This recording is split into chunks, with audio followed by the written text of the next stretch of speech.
I'm Dr. Neeraja, fertility specialist, Dr. Neeraja's Fertility and Gynec Center, KPHP, 6th phase. Iron calcium ఒకేసారి వేసుకోవచ్చా? So మనం pregnancy పీరియడ్లో అంతా iron calcium advice చేస్తూ ఉంటాం. సో అడ్వైస్ చేయడంతో పాటు టైమింగ్ చాలా ఇంపార్టెంట్ అండి. ఎందుకంటే రెండు కలిపి తీసుకుంటే ఏమవుతుందంటే కాల్షియం ఐరన్ అబ్జార్ప్షన్ తగ్గించేస్తుంది అనమాట.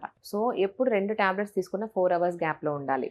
ఫుడ్ మనం తీసుకుంటే ఫుడ్తో పాటు కాల్షియం తీసుకోవచ్చు. సో కాల్షియం అబ్జార్ప్షన్కి ఏం ప్రాబ్లం లేదు. కానీ ఫుడ్తో పాటు ఐరన్ టాబ్లెట్ తీసుకోకూడదు. సో ఫుడ్ ముందైనా తీసుకోవాలి, లేకపోతే ఫుడ్ తర్వాత 1-2 hours గ్యాప్ ఇచ్చి ఐరన్ టాబ్లెట్ తీసుకోవాలి. సో రెండిటికి 4 hours గ్యాప్ ఉండాలి.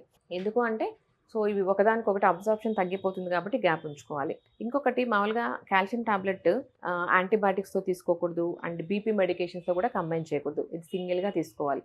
సో జనరల్గా నేనేమంటే ఇది ఒక టైంలో అదొక డిఫరెంట్ టైంలో ప్రిస్క్రైబ్ చేస్తాము. So with meal calcium tablet తీసుకోవచ్చు and before meals iron tablet advise చేయడం జరుగుతుంది. సో రెండు కలిపి మాత్రం తీసుకోకూడదు. తీసుకున్న వేస్ట్ అయిపోతుంది కాబట్టి రెండు కలిపి తీసుకోకూడదు. అండ్ ఐరన్ టాబ్లెట్ టీతో కానివ్వండి, కాఫీతో కానివ్వండి ఒక్కొక్కసారి తీసుకుంటే ఐరన్ అబ్జార్ప్షన్ తగ్గిపోతుంది. యాక్చువల్గా అయితే ఎంప్టీ స్టమక్తో తీసుకోవాలి ఐరన్ టాబ్లెట్. కాకపోతే ఒక్కోసారి అసిడిటీ కాజ్ చేస్తుంది కాబట్టి just before meal 1/2 hour 1 hour ఏమి ఫుడ్ తినకుండా మనము కాల్షియం ఐరన్ టాబ్లెట్ తీసుకోమని చెప్తాం.